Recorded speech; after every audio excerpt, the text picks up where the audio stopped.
Hi, my plans for an Insta Live had to be dished because it is possible only for those with 1,000 followers. But doesn't matter. I thought, why not just record a video? Um, I will start with the prayer to Patanjali, who is known as the one who has compiled the Yoga Sutra text, and then move forward to chanting the second chapter of Yoga Sutra. There are 4 chapters. Second one is the one prescribed for people like us who live in the world. We are not monks. We are termed as householders who have who struggle with our everyday problems. Okay.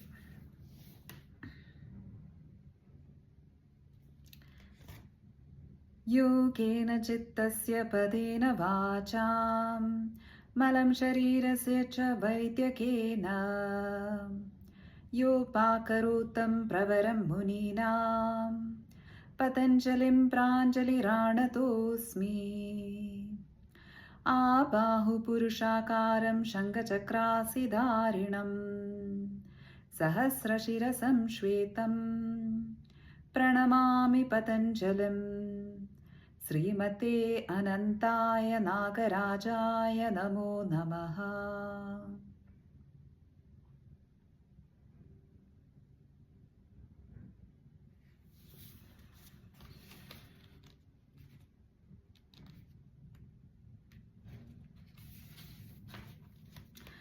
अथ साधनपादः तपः स्वाध्याय ईश्वरप्रणिधानानि क्रियायोगः समाधिभावनार्थः